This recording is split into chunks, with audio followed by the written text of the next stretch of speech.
good afternoon. My name is Juan Pablo Robles and I am a seven-semester architecture student at Pontificia Universidad Javeriana in Bogotá, Colombia.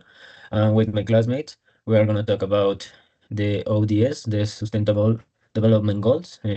We are going to put emphasis in water and infrastructure. So I am Manuela Brunal. I am also an architecture student.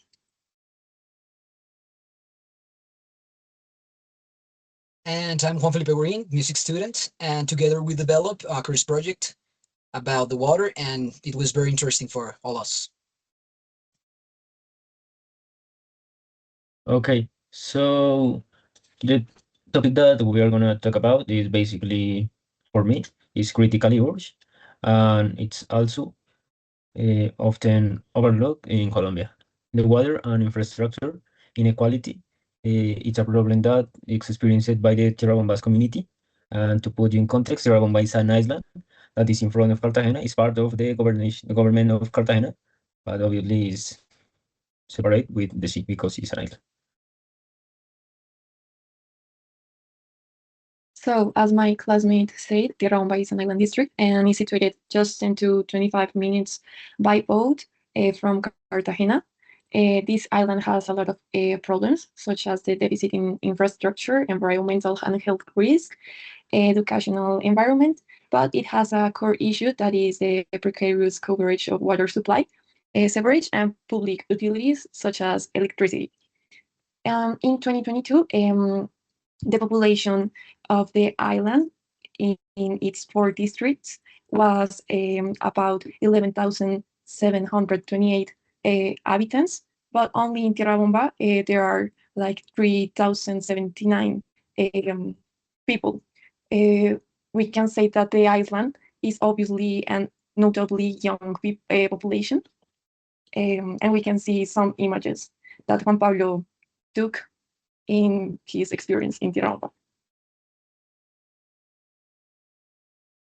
Okay, the name of Tierra Bomba it comes from a funny story because it means bomb land, and it comes from um, a campaign, a military campaign for the Admiral Vernon. It literally um, launched a lot of the bombs to the island. So for this story comes the name of the island. Okay, so we're going to talk about the water problem. The core issue of our project basically is the water, that there are not water supply system. Instead of receiving water in a formal and serious network, the Tierra Bombas water, the Tierra Bombas inhabitants and people have to buy the water with cans, and basically this water is transported by boat from Cartagena. Basically the travel of the water, it takes around 10 to 25 minutes. It depends of the destiny. So I'm going to talk about like the amount of water that people in Tierra Bomba purchase. For example, a small family purchase uh, probably 119 liters per day. Approximately, it costs 10,000 Colombian pesos.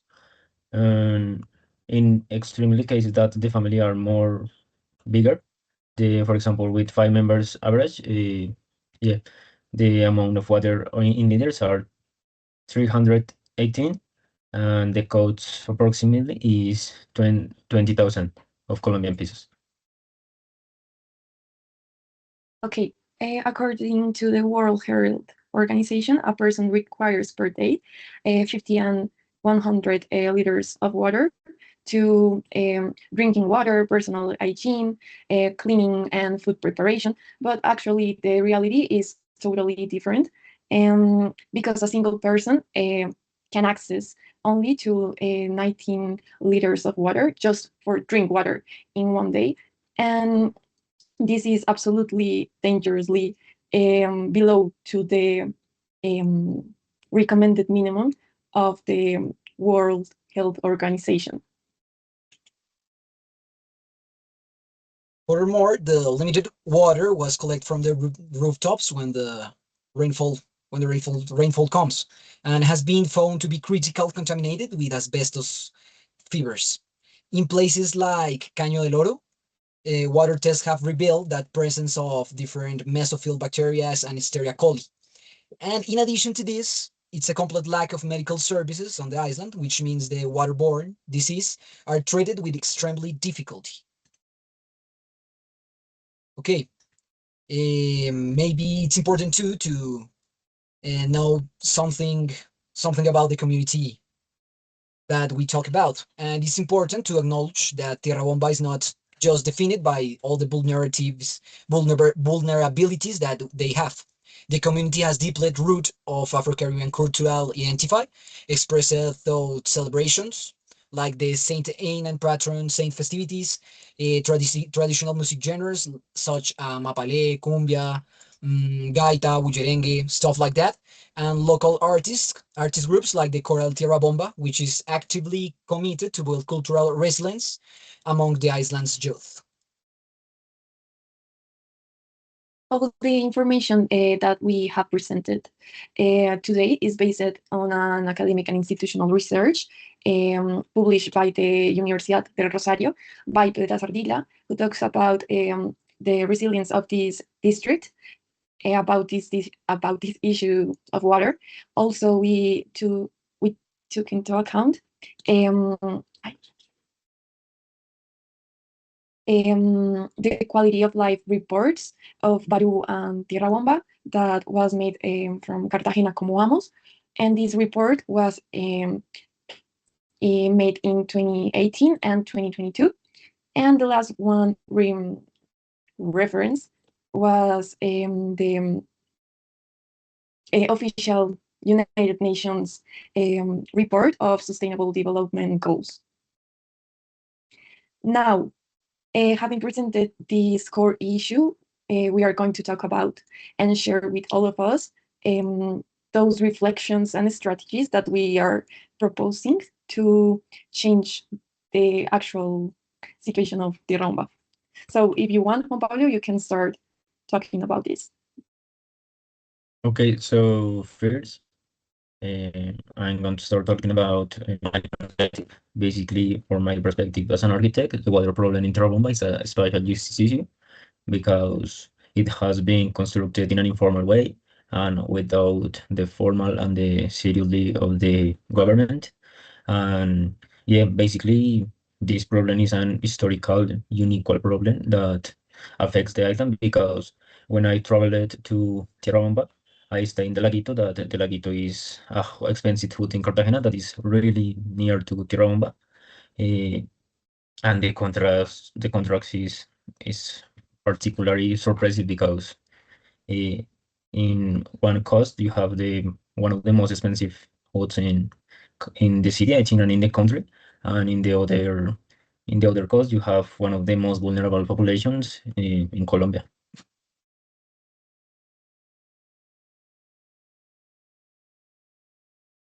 So the second is the first step as an architect. Is my first proposal is to implement urban sustainable urban drainage system, SUDs or SUDs, that basically is an alternative to collect the rainwater and to purify the rainwater and clean the rainwater.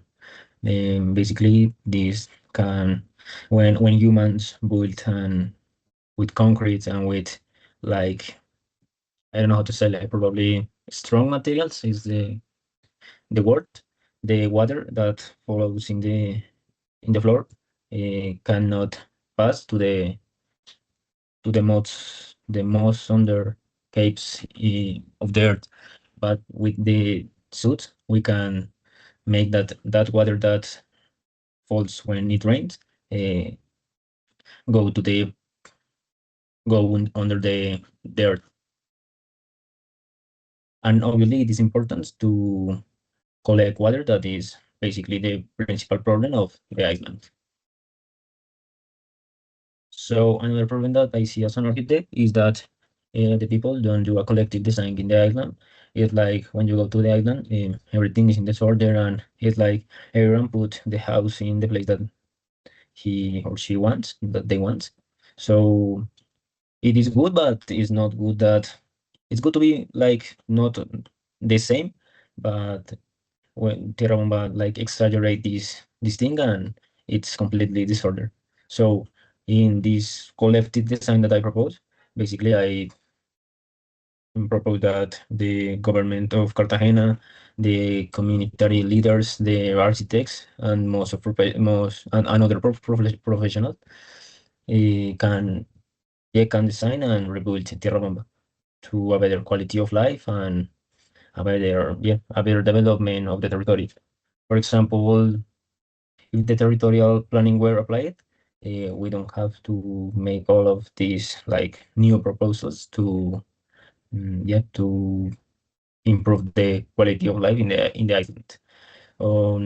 Finally, to conclude, the ODS that I think that I can use to improve my project is the six that is clean water and sanitation, and the 11 that is sustainable cities and communities. Okay. In From my architectural perspective, I want to talk about the cultural dimension and the social dimension that these ones have a big influence in spatial design. Architecture in Tierra Bomba should not be imposed from the outside, and the community should participate with those who want to change the quality of life of these people. That's why we, as an architects, we need to take into account that the identity and the daily practices are the main aspect and the main base to take a critical design. So, for example, the Afro-Caribbean heritage of the island is expressed through music, festivals, and also collective spaces. That's why it's fundamentally connected in in an aspect that is how public space is used and valued by these people of Tierra Bomba. And in this processes of architecture, um, the community can participate, maybe maybe making proposals of water collection points, communal spaces, and resilient housings without um, take other urban models that are designed in other conditions. And that's why, as an architect, I say that architecture should be capable of responding to local conditions. Because, for example, in the image that we see a modular house that is connected by a wood bridge. And we see this example as a possible solution because Tierra Bomba is connected with a virtual um, bridge or element to Cartagena, only to that action of bring water to a community. And I say that this also is connected with the other social development goals that Juan Pablo said before, because if we propose a rooftop rainwater systems with a biofiltration of water, we can improve the quality of life of Tierra Bomba people. And yeah, that's my solution to this problem. Okay, in my field as a musician, it's a little weird or maybe a little hard to talk about these topics. Maybe sometimes the discussion is all about the infrastructure or maybe stuff like that. But I'm going to talk about the role of the culture and the music in the resilience and in the resistance of that community. In Tierra Bomba, they have very strong traditions in music, like mapalé, bullerengue, and cumbia. And maybe this music is not a simple entertainment. They are deeply in the social fabric of the island. Different groups works being actively on using the music like a tool for building identity and collective strength. Maybe if the cultural programs were systematically supported by the state, they could serve as a powerful platforms or maybe ways to raising awareness about the water crisis and mobilizing the community in actions. Mm, the music has historically been used as a form of resistance in Afro-Colombian communities, and these traditions could be extraordinary because all the communities, all the Afro communities, have this in common, and Tierra Bomba is not deception.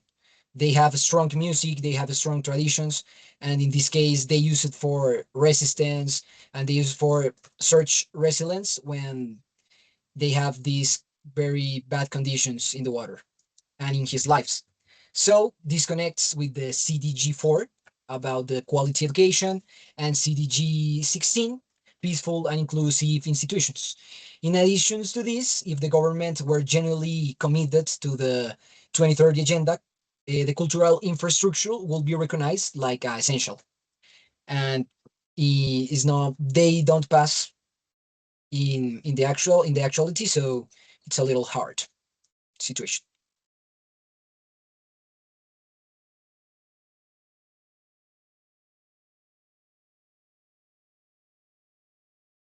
Okay, so to conclude, uh, Tierra Bomba is not an isolated case. This water crisis is around. I don't know, I took the risk to say that it's in all of the world, and it's not only in Latin America, not only in Tierra Bomba. It can be, for example, in Pachacutec, Lima, Peru, or probably it can be in Mexico City, or probably it can be, also probably it can be in Chile. Yeah, basically, this water and infrastructural problem, it's around all of the world, and we as professionals have to, with our respective knowledge and with our respective ethic, I think, we have to develop solutions to improve our world and yes, to make it a better place to all of us. Because if we don't take care about the planet, we probably will go and die. However, Juan Pablo, there is also hope. And I don't know, but there are organizations and researchers and also local leaders that are actively working on solutions. And for example, I I can say that we have the solution. We are not only at a university um, to get a grade, but to change the world. And that's why I can say that this project helps us to understand that architecture and music can be fields that can work together to get a good solution. Okay, thank you very much for listening. We hope this presentation has contributed, at least in a small way, to making Terra Bomba's reality more visible. So, thank you. Bye bye.